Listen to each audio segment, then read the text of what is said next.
स्वागत है आप सभी का नई वीडियो में। मेरा नाम रमेश है। मेरा मुंबई में अपना एक छोटा सा होटल था। मेरे आगे पीछे कोई नहीं था। मैं यहाँ मुंबई में नौकरी करने के लिए आया था। फिर भगवान ने मेरी किस्मत ही पलट दी थी कि मैंने यहीं पर अपना एक छोटा सा होटल खोल लिया था। मेरी ज़िंदगी यहाँ पर अच्छी चल रही थी। मेरे माता पिता तो मुझे इस दुनिया से छोड़कर जा चुके थे। मेरे कुछ रिश्तेदार थे जो मुंबई में ही रहते थे। मैं अपने रिश्तेदारों के यहाँ आकर छोटी सी नौकरी करने लगा था। फिर मेरी खूब तरक्की हुई थी और मैंने अपना एक होटल कर लिया था जो सिर्फ मेरा ही था और जिसका मालिक भी मैं ही था। ज़िंदगी अच्छी और सुकून से गुजर रही थी क्योंकि कोई टेंशन नहीं थी। मेरे होटल में 8 लड़के काम किया करते थे। वो सब खाना बनाते थे और मैं उन लोगों पर नज़र रखता था। मेरा होटल छोटा ज़रूर था पर यहाँ का खाना बहुत टेस्टी था। लोग दूर दूर से खाना खाने के लिए मेरे होटल में आते थे। मुझे अपनी ज़िंदगी सबसे ज़्यादा अच्छी लगने लगी थी क्योंकि भगवान की कृपा से सब कुछ अच्छा चल रहा था। मेरी उम्र अब 28 साल की हो गई थी।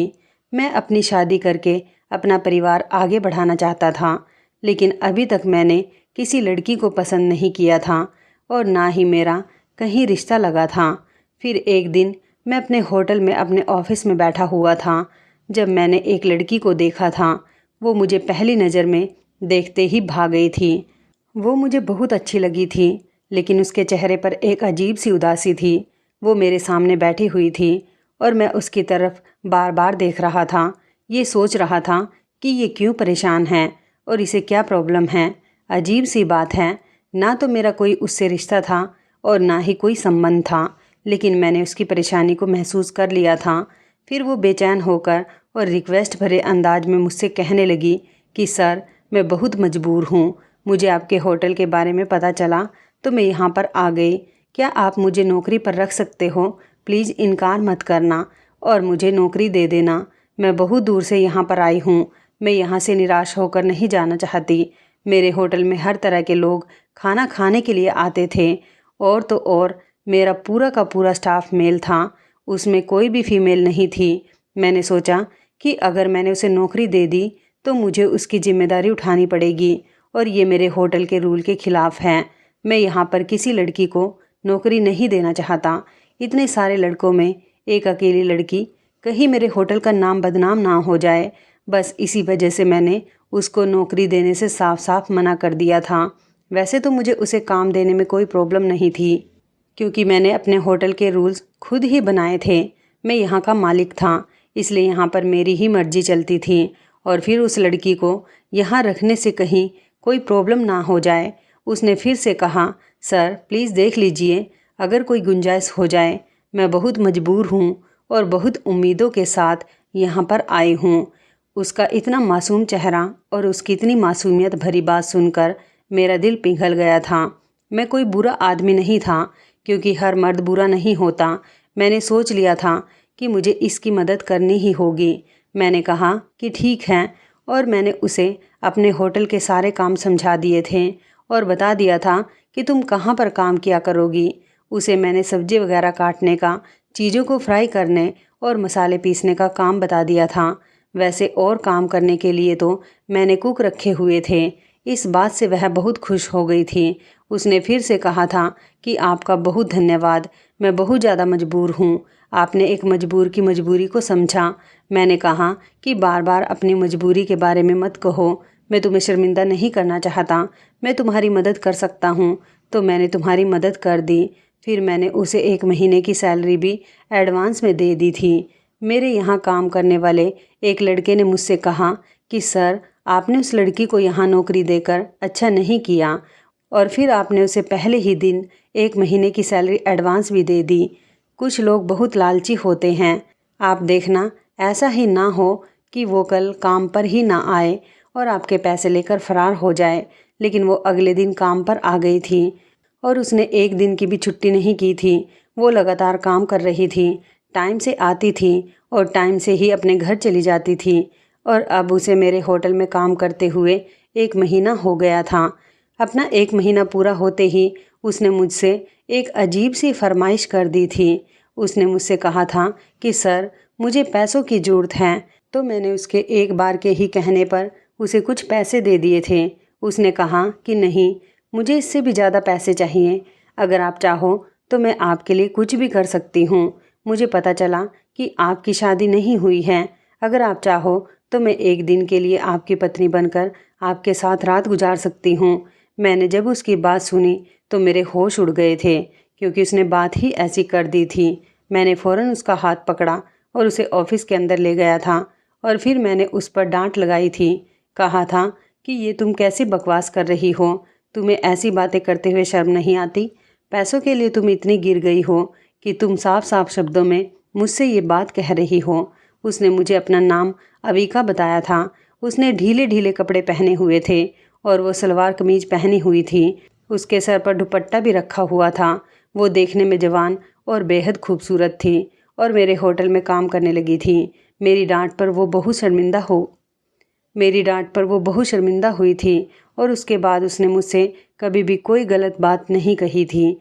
लेकिन एक दिन वह अचानक किचन से भागते हुए निकली थी। मैं हैरान हो गया था कि आखिर ये क्या मैटर है। मैं किचन में गया तो स्टाफ के सारे ही लड़के अपने अपने काम में बिजी थे। मैंने उन लड़कों से कहा कि अविका यहाँ से इस तरह से भागती हुई क्यों निकली हैं? क्या तुम लोगों ने उसके साथ कुछ किया तो नहीं? वो कहने लगे, नहीं नहीं सर, हम में से किसी ने कुछ भी नहीं किया, लेकिन मुझे शक था कि जिस तरह से वो डर कर भागी थी, ज़रूर कोई ना कोई बात थी। अगले दिन जब वो सुबह काम पर आई तो मैंने उससे पूछा था कि तुम्हें कल क्या हो गया था? कल तुम इस तरह से क्यों भाग गई थी? उसने कहा कि आपके होटल में काम करने वाला वो नौकर है जो सांवले रंग का है। मैं उसका नाम तो नहीं जानती, लेकिन उसने मेरे साथ बदतमीजी करने की कोशिश की है। मैं समझ गया था कि वो किसकी बात कर रही है। वो मेरे होटल में काम करने वाले सांवले रंग के लड़के, जिसका नाम सोहन था, उसकी बात कर रही थी। मैंने उसे कहा कि तुम्हें पूरा यकीन है? उसने कहा हाँ। मैं एक साइड पर खड़े होकर अपना काम कर रही थी और वो बार बार कोई चीज़ उठाने के बहाने आता और आकर मेरे शरीर के साथ टकरा जाता और कहता कि मुझे माफ़ कर दो, मुझसे गलती हो गई। और फिर उसने आज तो हद ही कर दी। आज उसने ज़बरदस्ती मेरा हाथ पकड़कर अपना हाथ मेरी कमर में डाल दिया और फिर मैं वहाँ से भाग गई। मैंने कहा कि तुम्हें उसी टाइम मुझे बताना चाहिए था। तुम्हें इस तरह से भागने की ज़रूरत नहीं थी। मैंने सोहन को बुला लिया और कहा था कि क्या तुमने यह हरकत की है? तुम जैसे लोगों की वजह से औरत इज्जत की रोटी कमाने के बजाय किसी गलत काम की तरफ चली जाती हैं, क्योंकि उनको ये एहसास होता है कि जहाँ हम इज्जत से काम कर रहे हैं वहाँ भी हम महफूज नहीं हैं, तो फिर हम वही काम कर लेते हैं। तुम जैसे मर्द उन्हें कोठे की तरफ धकेल देते हैं। सोहन ने कहा, सर, ये खुद मेरे करीब आने की कोशिश कर रही थी। मैंने कुछ नहीं किया सर। मैं आपके साथ पिछले 3 साल से काम कर रहा हूँ। इस लड़की को आए हुए अभी 3 महीने भी नहीं हुए। आपने उसकी बात मान ली और आप मेरी बात नहीं मान रहे हो। बात तो सोहन की भी ठीक थी, लेकिन फिर मुझे एक और लड़के ने इशारा किया कि ये लड़का ही गलत है, इसी ने लड़की को छेड़ा है। बस फिर मैंने फ़ौरन ही फैसला कर लिया था कि मैं इसे नौकरी से निकाल दूंगा। मैंने सोहन से कहा कि मैं तुम्हारा हिसाब फाइनल कर देता हूँ, तुम यहाँ से चले जाओ। और वो मेरे होटल से चला गया और जाते जाते कह कर गया कि सर, इस लड़की की वजह से आपने मुझे काम से निकाल दिया। ये लड़की आपको एक दिन अपना असली रूप ज़रूर दिखाएगी। फिर आपको पता चलेगा कि मैं सही था और ये गलत। जाहिर सी बात है, मैंने उसे काम से निकाल दिया था तो वो मेरी इस बात पर तारीफ़ तो नहीं कर सकता था, इसलिए वो इसका नाम भी बदनाम करते हुए वहाँ से चला गया था। लेकिन शाम को मुझे मेरे हेड शेफ़ ने कहा था कि सर, आपने इस लड़की को यहाँ पर रखकर अच्छा नहीं किया, क्योंकि अब इस तरह के मैटर्स तो होते ही रहेंगे। एक जवान और खूबसूरत लड़की का इतने सारे लड़कों में काम करना कोई मजाक की बात नहीं। और आप ये भी जानते हैं कि यहाँ पर काम करने वाले सारे ही लोग परदेसी हैं और अपनी अपनी पत्नियों से दूर हैं। कोई 4 साल से अपने घर नहीं गया, तो कोई 6 साल से नहीं गया होगा, तो कोई 8 साल से नहीं गया होगा। ऐसे में खूबसूरत लड़की के साथ काम करेंगे तो कुछ ना कुछ तो हो ही जाएगा। मैंने कहा कि ये तुम कैसी बातें कर रहे हो? क्या किसी मर्द से इतना भी कंट्रोल नहीं होता कि वो अपनी पत्नी से नहीं मिला तो वो किसी भी औरत पर हाथ डाल देगा? वो आदमी मेरी बात सुनकर खामोश हो गया था। उसने कहा कि आपको मर्दों के बारे में अभी पता ही कहाँ है सर। इस दुनिया में बहुत सारे ऐसे मर्द हैं जिनका सिर्फ अपनी पत्नियों से ही दिल नहीं भरता, बल्कि दूसरी औरतों पर भी नज़र रखते हैं। लोग तो पत्नी होते हुए भी दूसरी शादी कर लेते हैं और उसकी पत्नी को कुछ पता ही नहीं चलता। मैंने कहा कि मर्दों को शादी करने की परमिशन है, तो वह इस चीज़ का बहाना ना बनाए कि हम तो दूसरी शादी सिर्फ गलत काम के लिए ही कर रहे हैं और किसी भी मर्द को अपनी पत्नी को धोखा नहीं देना चाहिए। अगर उसकी दूसरी शादी किसी मजबूरी की वजह से हो जाती है तो वो उसे सहारा दे, ना कि उस औरत के साथ कोई गलत काम करे। मैंने उसे कहा कि अगर अविका को काम पर मैंने रखा है तो उसकी हिफाजत भी मैं ही करूँगा। मेरे दिल में अगर अविका के लिए मोहब्बत भरी फीलिंग्स नहीं होती तो मैं भी कभी उसे ना तो इस नौकरी पर रखता और ना ही उसके लिए अपने इतने पुराने नौकर को नौकरी से निकाल देता। ये बात तो पक्की थी कि मेरे दिल में वो अपनी स्पेशल जगह बना चुकी थी, लेकिन उसके बारे में मुझे कुछ भी नहीं पता था कि वो शादीशुदा थी, उसके माता पिता थे या उसकी कोई मजबूरी थी यहाँ पर काम करने की। आखिर वो यहाँ पर काम क्यों कर रही थी? मुझे उसे धीरे धीरे सब कुछ पूछना था और अगर वो कुंवारी थी तो फिर मैं उससे शादी करना चाहता था और उसके साथ अपनी पूरी ज़िंदगी गुजारना चाहता था। जहाँ तक मेरा अंदाज़ा था, मुझे नहीं लगता था कि वो शादीशुदा थी, क्योंकि उसे देखकर कहीं से भी नहीं लगता था कि वो शादीशुदा है। वो कम उम्र की थी, उसकी उम्र लगभग 22 साल होगी और वो कमसिन सी जवान लड़की थी। जब होटल में रात को थोड़ा खाना बच जाता था तो वो खाना पैक करके अपने साथ ले जाया करती थी। एक दिन सुबह सुबह वो अपने घर से मेरे लिए कुछ बना कर लाई थी। पता नहीं उसने किसी से पूछा था या उसने इस बात का आइडिया लगा लिया था, लेकिन जो भी था उसने ठीक आइडिया लगाया था कि मुझे मीठी चीज़ें बहुत पसंद हैं। वो कहने लगी कि आपके लिए मैं कुछ बना कर लाई हूँ, आप मेरी इतनी मदद करते हो, मैं बदले में आपके लिए कुछ भी नहीं कर सकती, तो सोचा कि आपके लिए कुछ मीठा ही बना लेती हूँ। मैंने कहा कि तुमने बहुत अच्छा किया। वो मेरे लिए अपने हाथ से खीर बनाकर लाई थी। मैंने जैसे ही खीर टेस्ट की तो मैंने उससे कहा कि तुमने बहुत अच्छा किया, ये बात मुझे पसंद आई, तुम्हारे हाथों में तो जादू है। मैंने कहा कि यही खीर तुम मेरे होटल पर भी बनाया करो, मैं तुम्हें इसके अलग से पैसे दूंगा। मैंने उसको अच्छे पैसों पर रखा हुआ था और अलग से भी उसे मैं पैसे दे दिया करता था और होटल के लोग भी उसे टिप वगैरह दे दिया करते थे और होटल का बचा हुआ खाना भी वो अपने घर ले जाती थी। लेकिन फिर भी वो हमेशा उदास और परेशान रहती थी और उसकी परेशानी मुझसे देखी नहीं जाती थी। एक दिन मैंने उससे पूछ लिया कि क्या मैटर है, तुम इतना परेशान क्यों रहती हो? तो उसने मुझे कुछ नहीं बताया। उसने कहा कि आप क्या करोगे मेरी कहानी सुनकर? अब इंसान बार बार तो नहीं पूछ सकता और रिक्वेस्ट भी नहीं कर सकता, वरना सामने वाला सोचेगा कि पता नहीं ये क्यों मेरी कहानी के बारे में जानना चाहता है। इसलिए मैंने उससे दोबारा कोई सवाल नहीं किया। एक दिन बहुत तेज़ बारिश हो रही थी, इतनी तेज़ बारिश हो रही थी कि कोई भी होटल की तरफ आने वाला नहीं था और जगह जगह पानी भर गया था। बस गाड़ी में बैठकर कुछ कस्टमर आए थे, लेकिन फिर वो भी चले गए थे। अभी होटल को बंद होने में 1 घंटे का टाइम रह गया था। मैंने सबको छुट्टी दे दी थी। मैंने कहा कि आप सब लोग अपने अपने घरों को चले जाओ, बहुत टाइम बाद बारिश हुई है, कुछ पता नहीं कि कहीं ज़्यादा ना पड़ जाए। अब लोग धीरे धीरे अपना सामान उठाकर जाने लगे थे।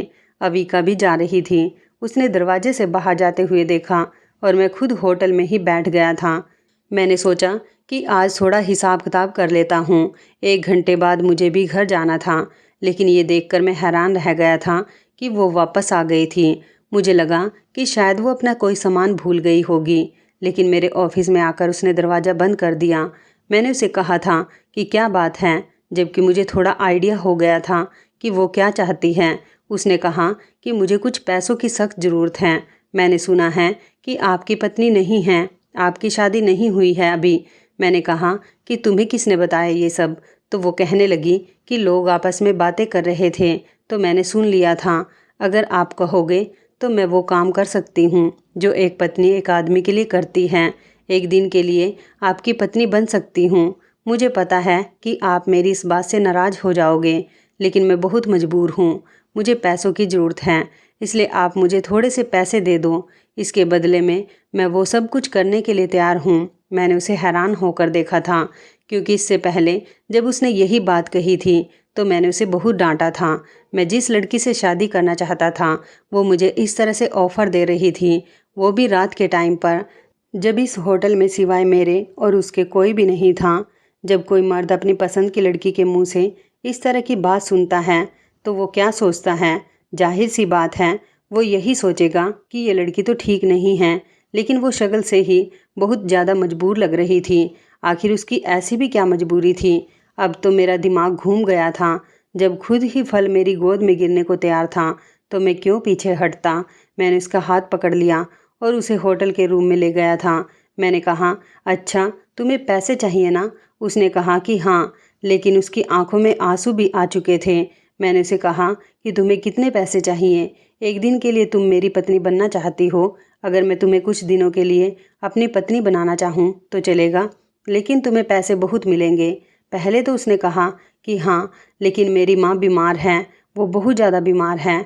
उसने हाँ तो कह दिया था, लेकिन जैसे ही मैंने उसकी तरफ नज़र भर के देखने की कोशिश की तो वो फूट फूट कर रोने लगी थी और ज़मीन पर बैठ गई थी और उसने अपनी आंखों पर हाथ रख लिया था और वो मुझसे माफ़ी मांगने लगी थी।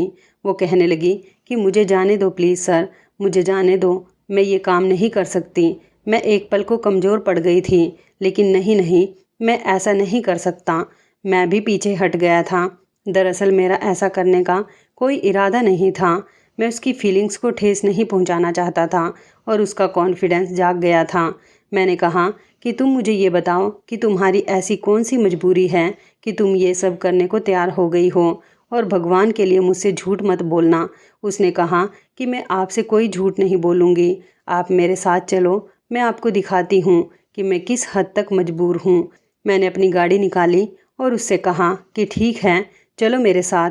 हम दोनों गाड़ी में बैठ गए थे और अब वो मुझे रास्ता बताती जा रही थी और हम जा रहे थे।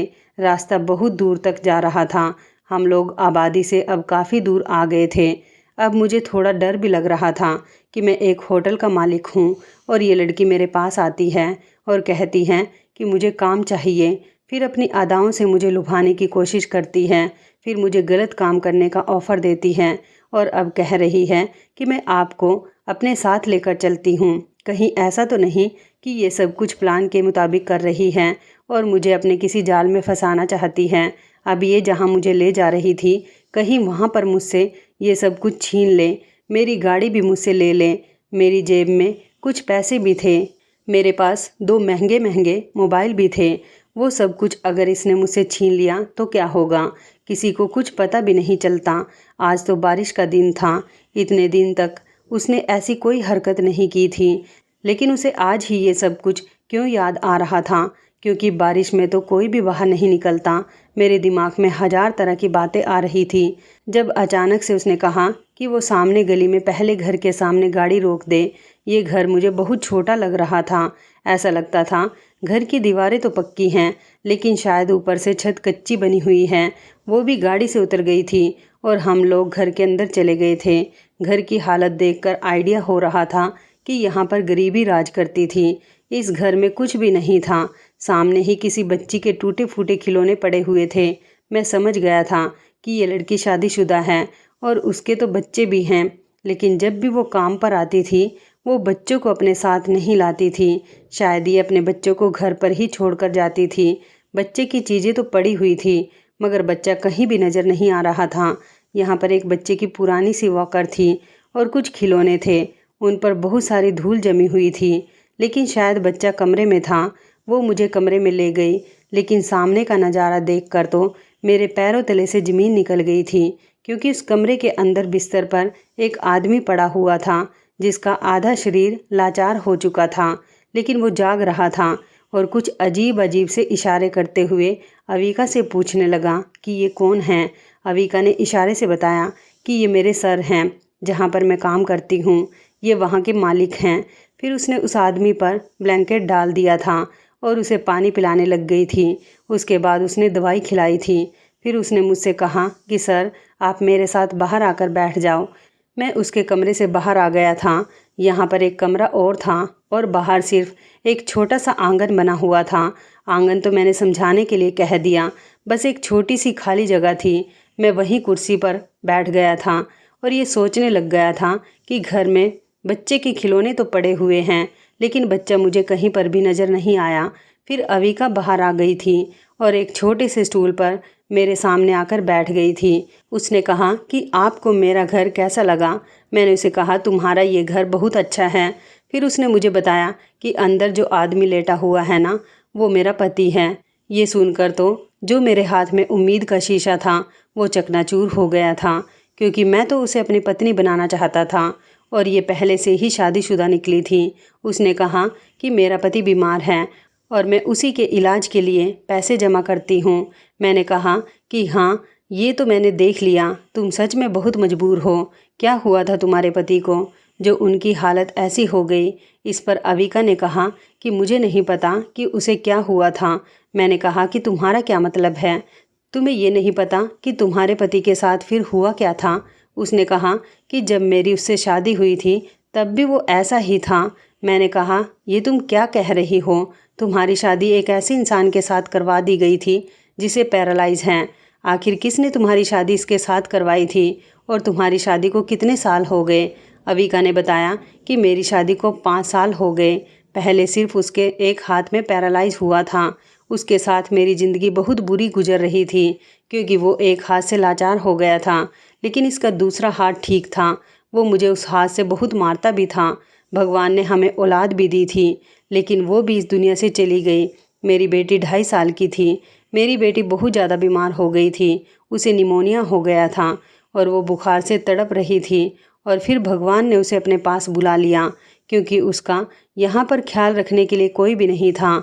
मैं तो लोगों के घरों में काम करने जाती थी। मैंने कहा कि तुम्हारी शादी इस इंसान के साथ फिर किसने करवाई थी? तो उसने कहा कि मेरे माता पिता ने मुझे इसके हाथों बेच दिया था, क्योंकि मेरे माता पिता बहुत लालची लोग थे। ये मुझसे उम्र में बहुत बड़ा है और इसने मेरी खूबसूरती देखते हुए मुझे मेरे माता पिता से खरीद लिया था। मैं तो जिस दिन से पैदा हुई हूँ अत्याचार बर्दाश्त करती आ रही हूँ। ये अभी भी मुझ पर हाथ उठाता है। मैंने कहा कि ये अभी भी तुम पर हाथ कैसे उठा सकता है? ये तो बीमार है। उसने कहा कि अब इसका पैरालाइज बढ़ गया है और अब इसकी टांग पर भी पैरालाइज का असर हो गया। इसे कानों से सुनाई नहीं देता, ये बोल भी नहीं पा रहा, लेकिन एक हाथ इसका अभी भी चलता है। उसने एक डंडा अपने पास रखा हुआ है जो उसके बेड के पास ही रखा रहता है और उसे अपने हाथ की उंगलियों में पकड़कर जब वो गुस्से में होता है तो इशारे से मुझे बुलाता है।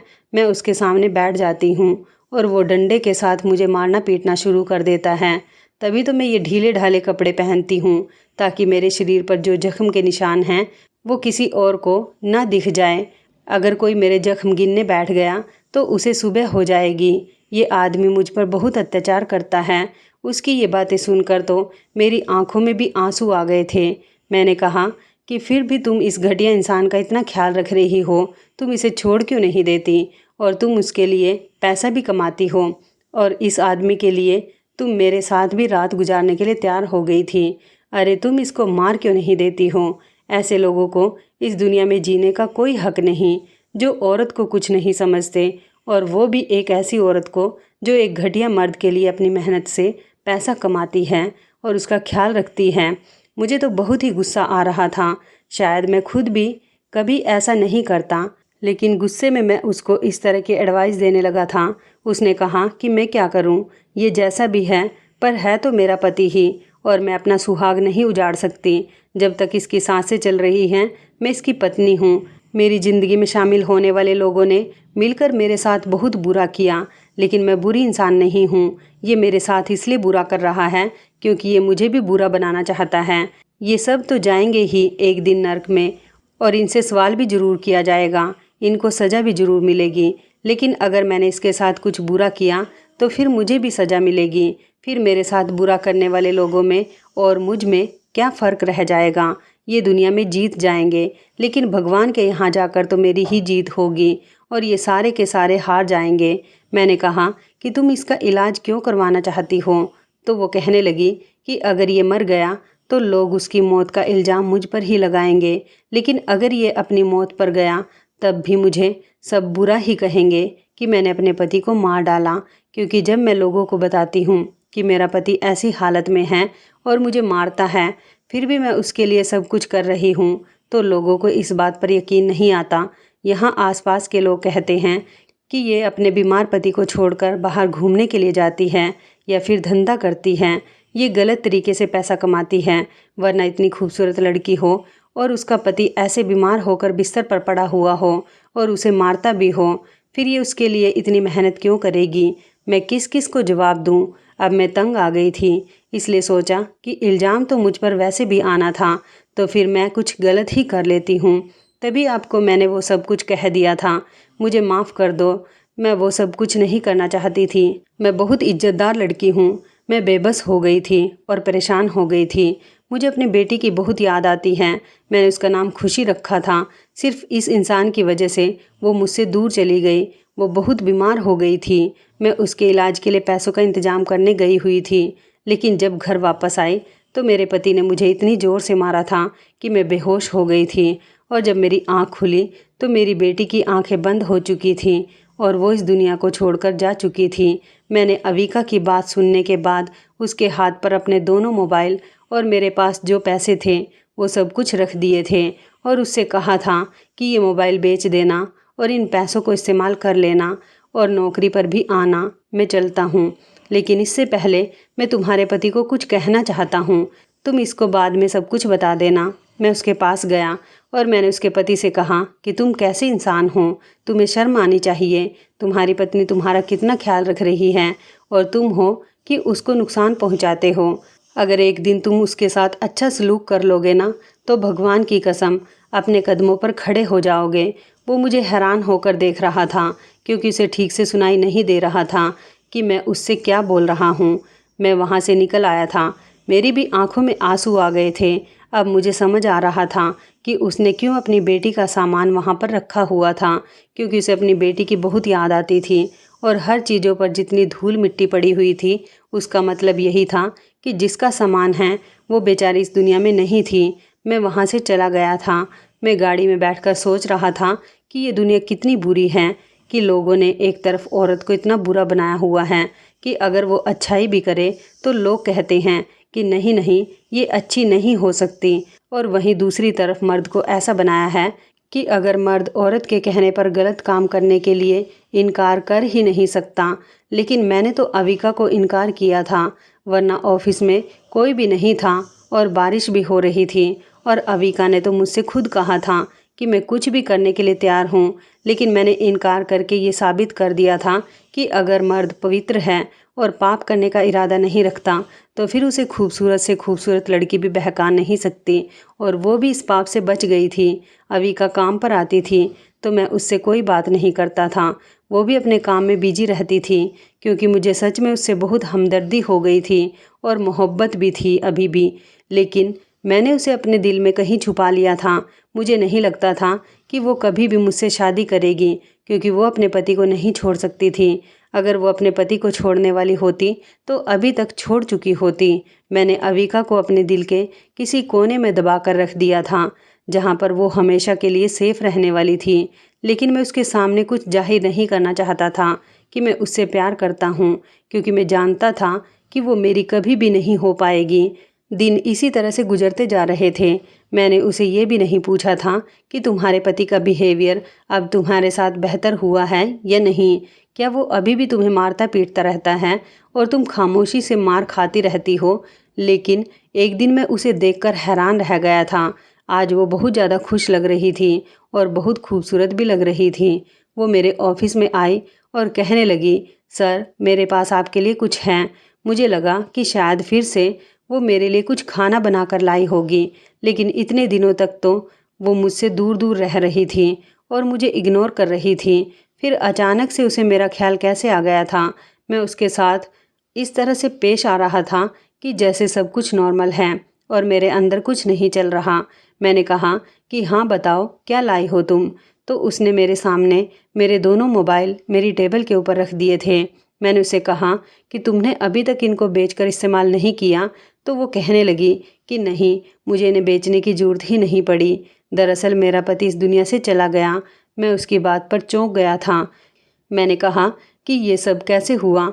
उसने कहा कि उस दिन के 2 हफ्ते के बाद ही रात को अचानक उसकी तबीयत बहुत बिगड़ गई थी। उसके मरने के बाद लोगों ने मुझे बहुत बुरी बुरी बातें सुनाई थी, लेकिन मैंने उनकी बातें सुन ली थी क्योंकि मुझे पता था कि अब ये लोगों की आखिरी बातें हैं। आगे मुझे कोई भी कुछ नहीं कहेगा।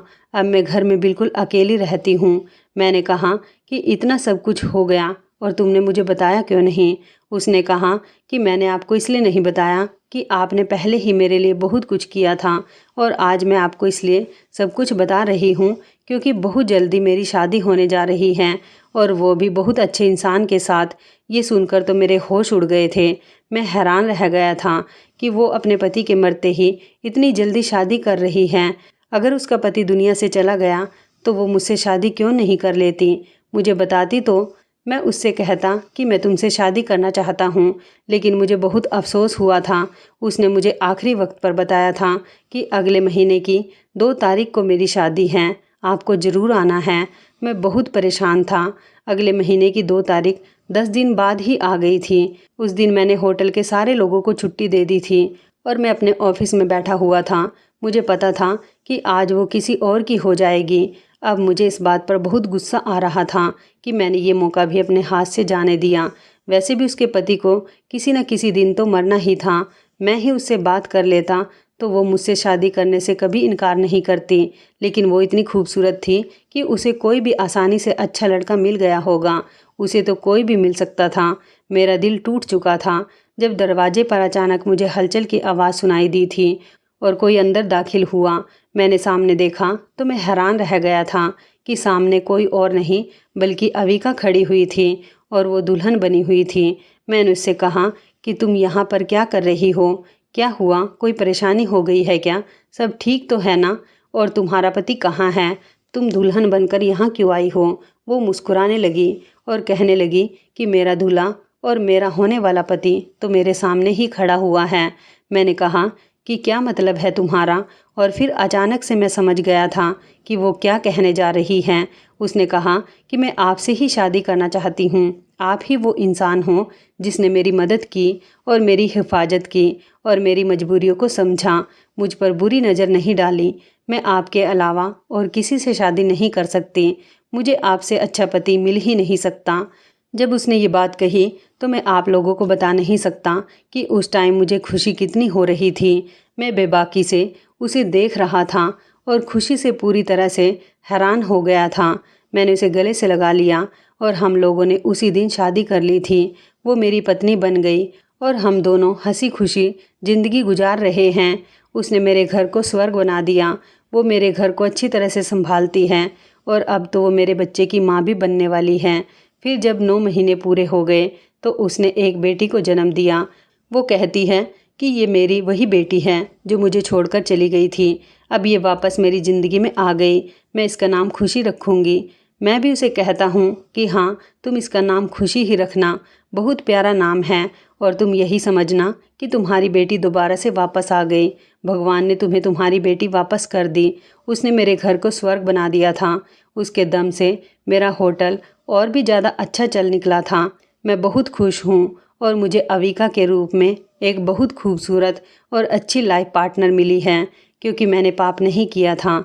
अगर मैं उस रात उसके साथ गलत काम करके अपनी हवस को पूरा कर लेता तो शायद आज मैं बर्बाद हो चुका होता। लेकिन मैंने ऐसा नहीं किया था। मैंने हमेशा उसकी मदद की थी और फिर वही मेरे लिए सब्र का फल बनकर मेरी ज़िंदगी में आ गई थी। अविका की ज़िंदगी में भी अब सुकून आ गया था क्योंकि जब वो अपने माता पिता के पास थी तो उन लोगों ने भी उस पर बहुत अत्याचार किए और शादी के बाद उसके पति ने भी उसकी ज़िंदगी को दुश्वार कर दिया था। मेरे घर में वो बहुत सुकून से रहती है और मेरे साथ बहुत खुश हैं और उसे भी यही लगता है कि मेरी ज़िंदगी में आने के बाद उसकी पूरी ज़िंदगी बदल गई। भगवान ने हम दोनों को किस तरह से मिलाया था और हमारी सच्ची मोहब्बत को पूरा कर दिया था। अब वो मेरी पत्नी है और मैं अब पिता बन गया हूँ। वो मेरी मनपसंद औरत है और एक मर्द को जो खुशी अपनी पसंद की औरत से मिलती है वो कहीं से नहीं मिल सकती। मेरी बेटी भी बहुत प्यारी है। मैं बहुत लकी हूँ कि मुझे अविका जैसी पत्नी मिली है। वो मेरे लिए सबसे स्पेशल है। उसके होने से मेरी ज़िंदगी में बहार आ गई और मेरी ज़िंदगी अपनी छोटी सी फैमिली के साथ बहुत अच्छी गुजर रही है। तो इस कहानी के बारे में आपकी क्या राय है? कमेंट करके ज़रूर बताइएगा। दोस्तों, आपको हमारी ये कहानी कैसी लगी, आप हमें कमेंट बॉक्स में ज़रूर बताएं। यदि आपके पास भी ऐसी कोई प्यारी सी कहानी है या फिर ऐसी कोई कहानी जिससे कुछ शिक्षा मिले, तो आप हमारे साथ उसको ज़रूर शेयर करें। दोस्तों, यदि आपको हमारी ये वीडियो अच्छी लगे तो आप हमारी इस वीडियो को लाइक शेयर ज़रूर करें और ऐसी ही दिल को छू लेने वाली प्रेरणादायक कहानियाँ सुनने के लिए हमारे चैनल को भी सब्सक्राइब करें। यदि आप हमें फेसबुक पर देख रहे हैं तो आप हमारे फेसबुक पेज को लाइक और फॉलो ज़रूर करें। तो दोस्तों, फिर मिलते हैं ऐसी ही ज़बरदस्त कहानी या टिप्स के साथ नई वीडियो में। तब तक के लिए धन्यवाद। आप सभी अपना ख्याल रखना। आपका दिन शुभ व मंगलमय हो।